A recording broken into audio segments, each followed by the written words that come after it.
Well, it's good to be back on our local roads, and I got out late enough that it's a little dark, but not so dark as that you can't see me, and certainly you can hear me.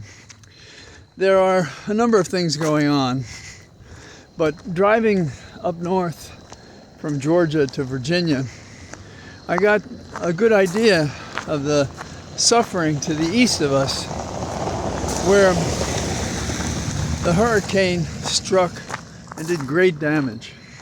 Trees down, water running through the streets, buildings blown apart.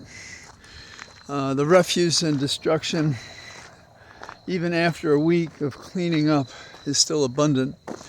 And I think I heard that there were trucks and trucks moving the debris out. And as they're doing that, we have, I believe it's Milton, coming in to the west of West Florida and traveling in a west to easterly direction. And I couldn't figure out how much of a burden this is going to be for points north in Georgia and North Carolina. But Asheville in particular was quite devastated. And if Congress doesn't put their shoulder to this and try to make a difference, they should all be impeached and thrown out of office, because this, if nothing else, is what their service is supposed to be all about. Taking care of we the people. You know, it's just, it is a mystery how they can reduce their obligation to only one guiding light, which is to restore to the wealthy even more wealth based on curbing the services of the government for the general welfare. And our Constitution says explicitly in the opening page to promote the general welfare. And if you're going to allow people to have their lives destroyed and do nothing about it, you're not promoting the general welfare. So we have to hope that something happens to help these people. As I understand it, Kamala tried to call the Florida governor and he refused to take the call. What kind of people are these? You know, I've been in situations where I disagreed with people in and out of court, in and out of politics, in and out of personal life.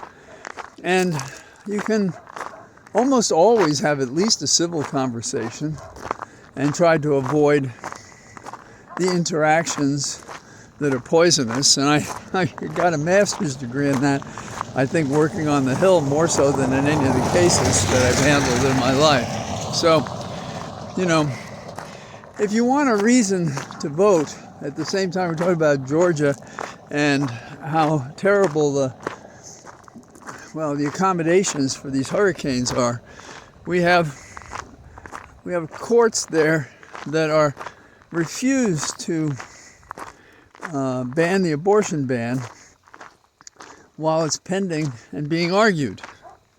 What kind of hatefulness is that?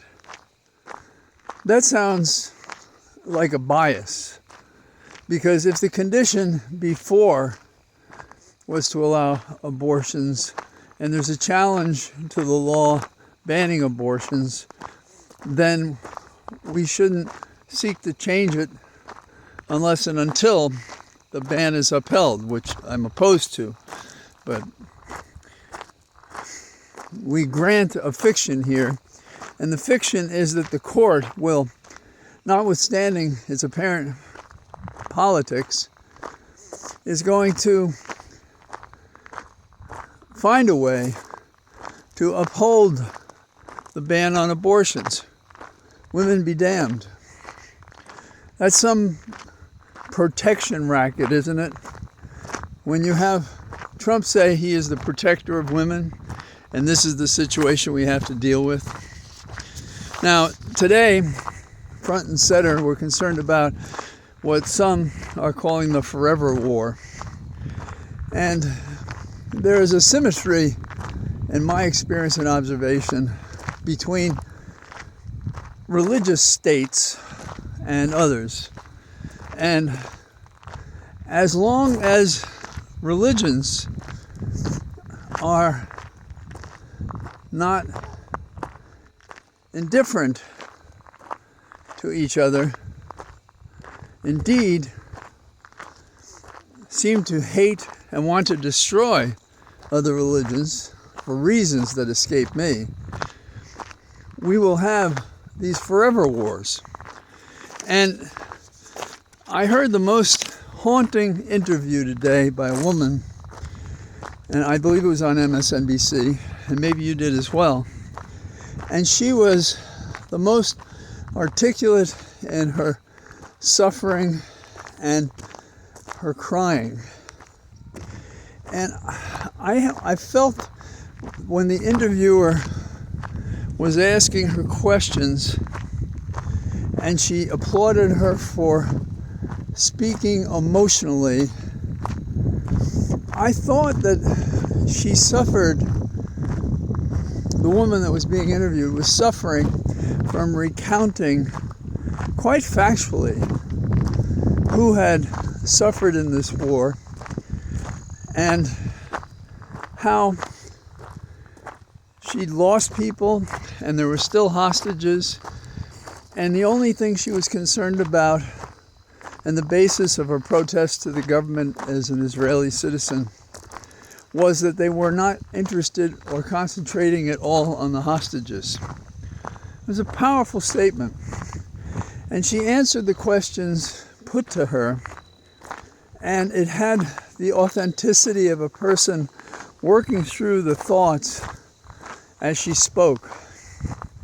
And she spoke of how in her life she was tolerant of differences with others, didn't see why it shouldn't be that way, felt no burden to be opposed to someone, and considered herself a victim of what others can do who are apparently not interested in helping the hostages. It's quite a powerful statement, and it prompted me to reference Mark Twain's war prayer, to have us think about what happens to people in war. And then I recorded it because somebody said they couldn't find it, and so I spent a few moments and I posted it on YouTube and Twitter, X, and Facebook. So you can find it if you're interested, no obligation. But the bottom line is, when we wish to war so strongly against someone else and we demand some deity or other give us the outcome that we demand by prayer, then we are also talking about brutality toward others. And in this war, that is in Israel and Palestine and Hamas and Gaza, Lebanon, Iran, we have a classic example of brutality to non-combatants, to children, to pregnant women, to women who are abused, the hostages who are kept. These are all war crimes. Could there be a better example of how war doesn't work and how we pretend that we care to negotiate when apparently we have no interest in doing that? It's a pretty sad thing. And in the category of not yet an adult, we have the Speaker of the House refusing to acknowledge that Biden was properly elected president. He sat in the chamber with him when Biden came and spoke to all of Congress. Can you... They thought the hippies were strange when they surrounded the Pentagon and proposed to levitate it off the ground. Now, they were involved in satire and symbolism and a number of other things. What the hell is Johnson doing? He's just being a liar. We know he knows better. So what he's trying to do is to count on true believers who believe anything they're told to say, yeah, see, Biden wasn't elected. Talk about a fun house or a madhouse. That's what we have now. Apparently an employee of Deloitte is the source on social media of how J.D. Vance had been critical of Trump, and this employee on his own time on a social media said this, and now the Trump characters are going to sue Deloitte, who had nothing to do with the posting, for fortunes. So this is the craziness that we're dealing with. Daily we see how Trump is losing his bearings, I don't know, age or illness, and we just have to keep on trucking and do what we do. As you can see, I'm losing the light. Last thing I'd say is we came home and we had a lot of almonds, a huge container of these things. And so Holly washed off the salt, put them on a cooking pan, put them out on our deck, and in no time, and we didn't see who did it, but we presume it was the birds, took away the almonds, ate them. So that was a good deed, although we had no idea that there would be such a fast response. So from those poor people in Georgia to a government that doesn't fight global warming, that